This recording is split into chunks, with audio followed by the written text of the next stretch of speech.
தற்போது நிலவும் நிலைமை தொடர்பான ஒத்திவைப்பு வேளையின் போதான விவாதத்திலே உலகின் சமகால சூழல் தீவின் சமநிலையில் ஏற்படுத்துகின்ற தாக்கம் தொடர்பில் வாதிடுவதற்கு இன்றும் கூடியிருக்கின்றோம். உலகமெங்கும் நெருக்கடி நிலை நிலவும் சமகாலத்தில் முன்னுள்ள முதல் கேள்வி இதுதான்: இவ்வரசாங்கம் இந்நெருக்கடி நிலையை நிலை குலையாது கையாள்கின்றதா இல்லையோ என்றே எண்ணத் தோன்றுகின்றது. உலகளாவிய பொது நெருக்கடி நிலைக்கு கொள்கை நிலையிலான திடமான முடிவை அரசாங்கம் நடைமுறைப்படுத்தும் என எதிர்பார்க்கின்ற போது நிகழ்வுகளுக்கான எதிர்வினையை மட்டுமே தான் அடுக்கடுக்காக ஆற்றுகின்றதோ என்றே எண்ணத் தோன்றுகின்றது, என்றே கேட்க தோன்றுகின்றது.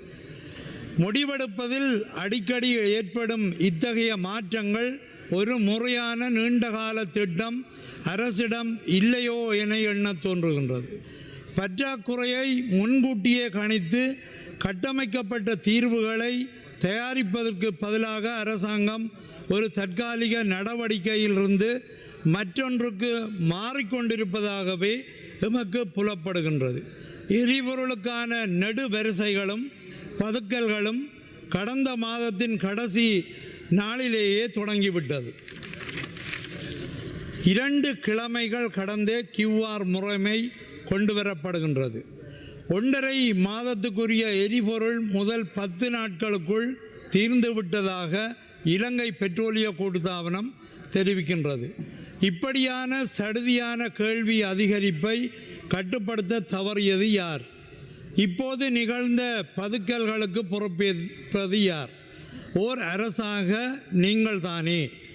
உலகளாவிய நிகழ்தகவுகளை முன்கூட்டியே கணித்து ஏற்படவல்ல தாக்கங்களை முன்கூட்டியே கருதி பல படிகளில் சோதித்து முறைப்படி நடைமுறைப்படுத்துவதையே ஓர் அரசாக நீங்கள் செய்திருக்க வேண்டியது. நடைமுறையில் உள்ள QR முறைமை காலத்துக்கேற்ப இற்றைப்படுத்தாமையே சமகால பாரத்தின் சறுக்கல்களாகின்றன.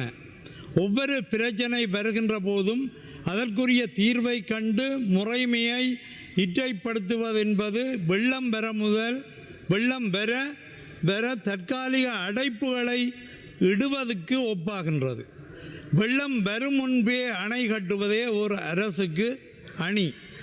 பேரவையை தலைமை தாங்கும் சபாநாயகர் அவர்களே, ஒரு முறைமை நடைமுறைப்படுத்தப்பட்ட பிறகு மீண்டும் மீண்டும் மாற்றியமைக்கப்படுவது என்பது திட்டமிடல், சோதனை செய்தல் மற்றும் களநிலையை புரிந்து கொள்வதில் ஏற்படும் தோல்வியையே பிரதிபலிக்கின்றது.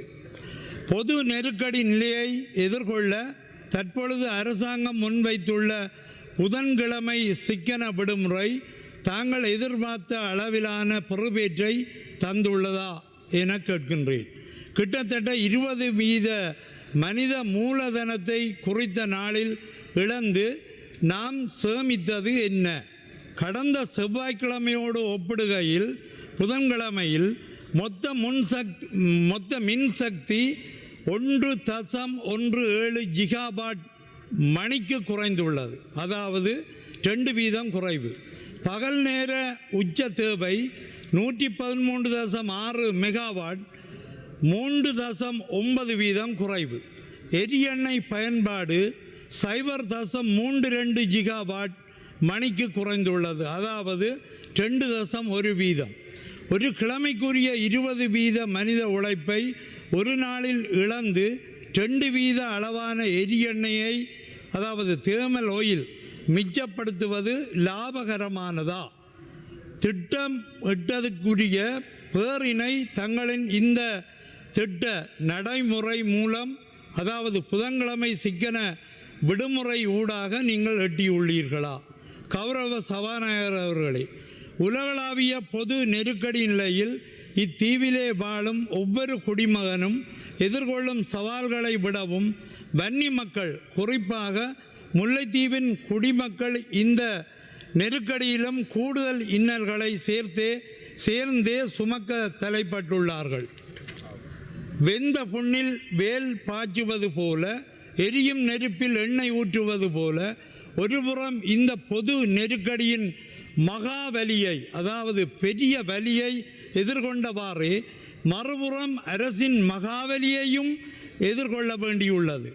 தித்வா புயல் அனர்த்தம் நேர்ந்த பொழுது நாங்கள் எதிர்கொண்டது புயலை மட்டுமல்ல, புயலுக்குள்ளும் எங்கள் காணிகளை ஊடறுத்து வேலி போட்ட உங்கள் மகாவலியையும் தான் என்பதை சுட்டிக்காட்டுகின்றேன்.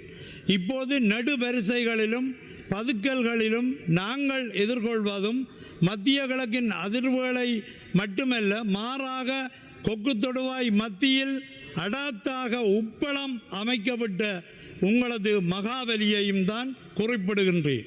கால் கடுக்க காத்திருந்து எரிபொருள் வாங்கி கடலுக்கு சென்றாலும் என்ன பயன்? அங்கு நீங்கள் கட்டுப்படுத்த தவறிய சட்டவிரோத தொழில்கள் ஒரு புறம், இறைமை தொலைந்த வடகடலில் உலவும் இழுவை படகுகள் மறுபுறம். வெறும் படகோடு கரைக்கு மீள்வதுதான் உங்கள் அரசு எங்கள் மீனவர்களுக்கு வழங்கியுள்ள நீதி, இதுவரை வழங்கியுள்ள நீதி என்பதை சுட்டிக்காட்டுவதோடு, கடற்தொழில் அமைச்சர் இருக்கும் இந்த நேரத்தில் கடற்தொழில் சார்ந்து சில குறைபாடுகளை நான் சொல்ல விளைகின்றேன். அதிகரித்துள்ள சட்டவிரோத கடல் தொழிலை கட்டுப்படுத்தல். கௌரவ சபாநாயகர் அவர்களே, கடற்கரையோடு அண்டி இருப்பவர்கள் பெரும்பாலும் மீனவர்களே. இவர்களுடைய வாழ்வாதாரம் என்பது மீன்பிடித்தலே ஆகும். அந்த வருமானத்தின் மூலமே தங்களுடைய குடும்ப வாழ்க்கையை சீராக கொண்டு செல்கின்றனர்.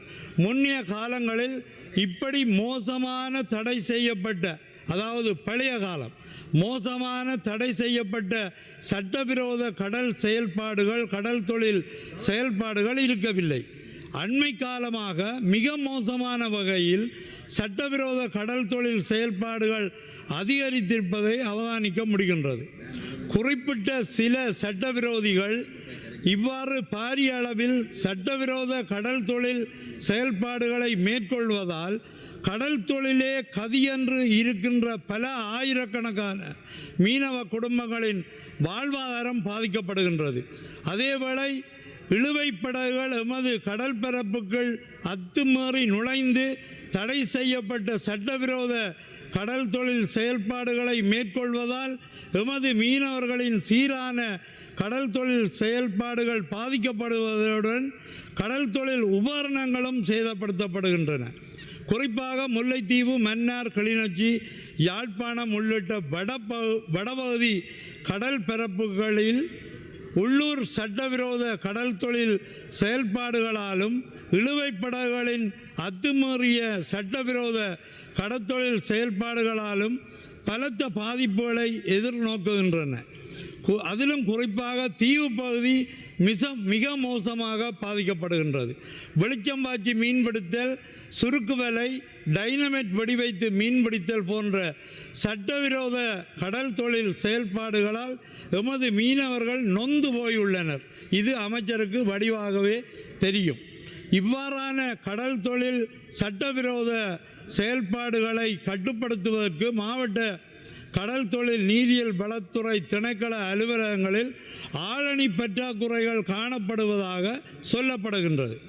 அண்மையில் சட்டவிரோத கடல் தொழில் செயல்பாடுகளை கட்டுப்படுத்துமாறு முல்லைத்தீவு மாவட்ட கடற்தொழில் நீரிய வளத்துறை உதவி பணிப்பாளரிடம் மீனவர்கள் முறையிட்டுள்ளனர். இந்த நிலையில் தம்மிடம் போதிய ஆளணிகள் இல்லை என தெரிவித்து தம்மால் சட்டவிரோத கடல் தொழில் செயல்பாடுகளை கட்டுப்படுத்த முடியாதென உதவி பணிப்பாளரால் தெரிவிக்கப்பட்டுள்ளது. குறிப்பாக முல்லைத்தீவு மாவட்ட கடற்தொழில் நீரியல் வளத்துறை திணைக்களத்தின் 17/1/25 தரவுகளின்படி ஏற்றுக்கொள்ளப்பட்ட மொத்த 25 பணியாட் தொகுதியில் வெறுமனே 10 பேரே கடமையில் இருப்பதாக குறிப்பிடப்பட்டுள்ளது. அந்த வகையில் 15 பேருக்குரிய ஆளணி பற்றாக்குறைகள் காணப்படுவதாகவும் அந்த தரவுகளில் சுட்டிக்காட்டப்பட்டுள்ளது. இவ்வாறாக பாரிய ஆளணி பற்றாக்குறைகள் காணப்படுகின்றன. எனவே இன்னும் எவ்வளவு காலம்தான் போதிய ஆளணி இல்லை, எம்மால் சட்டவிரோத கடல் தொழில் செயல்பாடுகளை கட்டுப்படுத்த முடியாது என கூறிக்கொண்டு இருக்க போகின்றீர்கள். முல்லைத்தீவு மாவட்ட கடத்தொழில் நீரியல் வள துறை திணைக்களத்தில் உள்ள இந்த ஆளணி பற்றாக்குறைகள் தொடர்பில் கடந்த 25ஆம் ஆண்டு முற்பகுதியில் கடத்தொழில் அமைச்சருடைய கவனத்துக்கு நான் கொண்டு வந்தேன். உரிய மகஜரையும் அவரிடம் ஒப்படைத்திருந்தேன். எனினும் அந்த ஆளணி பற்றாக்குறைகளை பூர்த்தி செய்வதற்கான எவ்வித நடவடிக்கைகளும் இதுவரை மேற்கொள்ளப்படவில்லை. கடத்தொழில் அமைச்சரே, விரைவாக இந்த ஆளணி பற்றாக்குறைகளை பூர்த்தி செய்வதோடு சட்டவிரோத கடல் தொழில் செயல்பாடுகளையும் முற்றாக கட்டுப்படுத்துங்கள். வடக்கு கிழக்கு கடல் பரப்புகளை சட்டவிரோதிகளின் கைகளில் விட்டுவிடாமல் காப்பாற்றுங்கள் என்றுதான் நேர்மையான உண்மையான மீனவர்களின் சார்பாக இந்த உயரிய சபையை கோருகின்றேன். அடுத்த ஒரு விடயம், நிலம் என்பது வெறும் சொத்தல்ல, அது உறவினர் நம் ஒவ்வொருவருக்கும் பெற்றோர் மூதாதையர்கள் மற்றும் நிலத்துடன் பிணைக்கப்பட்ட தொடர்பு உள்ளது.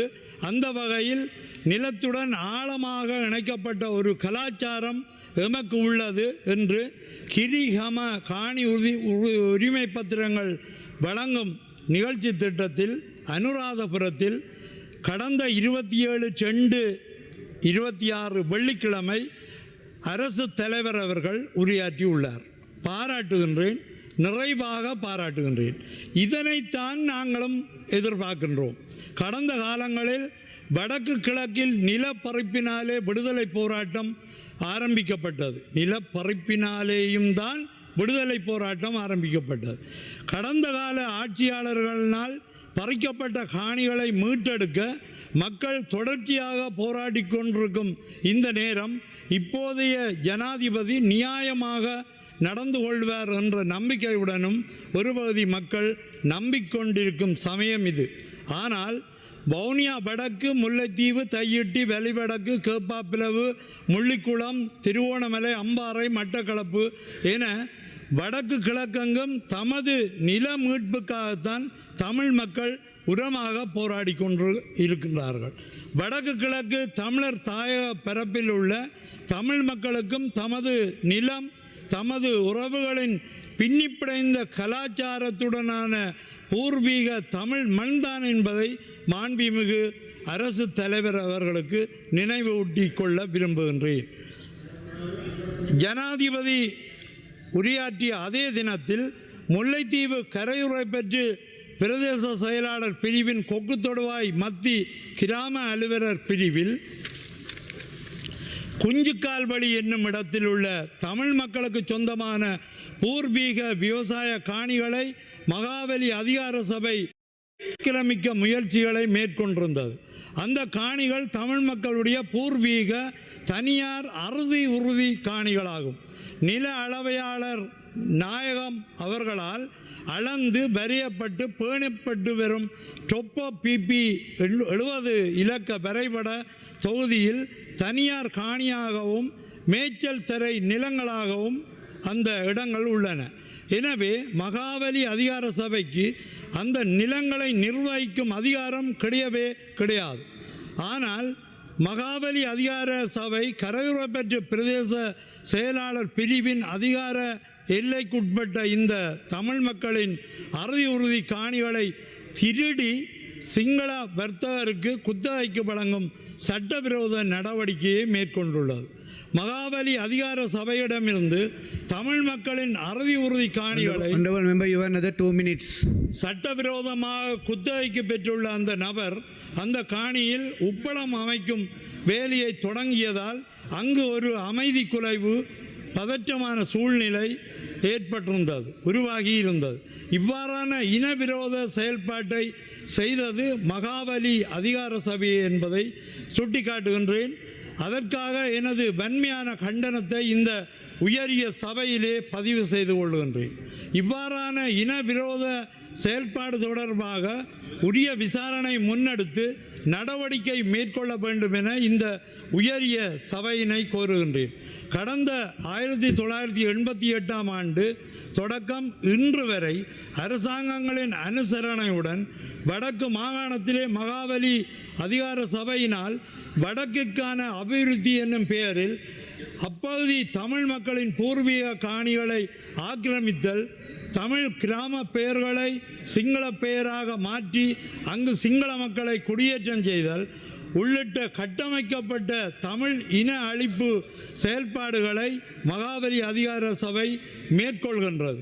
மகாவலியின் இத்தகைய அத்துமீறிய அடாவடித்தனமான செயல்பாடுகளால் நாட்டில் இனங்களுக்கிடையில் முறுகல் நிலையும் சமாதான குலைவும் ஏற்படுகின்றது. மகாவலி அதிகார சபை அபிவிருத்தி என்னும் சொல்லாடலை கையாண்டு தீய எண்ணத்துடன் தமிழர்களின் நிலங்களை திட்டமிட்டு அபகரித்து தமிழர்களது பூர்வீக ஊர்களின் பெயர்களை இலங்கை வரைபடத்திலிருந்து நீக்குவதுடன் அந்த இடங்களுக்கு சிங்கள பெயர்களை சூட்டி தமிழ் இனத்தின் தேச அடையாளத்தை அளிக்கின்றனர்.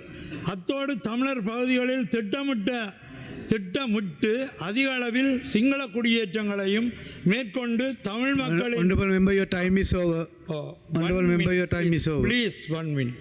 தமிழ் மக்களை அவர்களின் தாயக பிறப்பிலே சிறுபான்மையினராக்கும் இனப்பெரம்பல் கோலத்தை மாற்றுகின்ற விதமான மிக மோசமான செயல்பாட்டையும் மகாவலி அதிகார சபை மேற்கொண்டு வருகின்றது. எனவே மகாவலி நீர் பெறாத வடக்கிற்கு மகாவலி அதிகார சபை தேவையில்லை. எமது தமிழ் மக்களுக்கு மரணத்தை ஏற்படுத்துகின்ற வலியாக இந்த மகாவலி அதிகார சபையை எமது பகுதிகளிலிருந்து உடனடியாக வெளியேற்றுமாறு இந்த உயரிய சபையினை கோருகின்றேன். நன்றி, வணக்கம். மேலதிக செய்திகளுக்காக எமது யூடியூப் தளத்தை சப்ஸ்கிரைப் செய்யுங்கள்.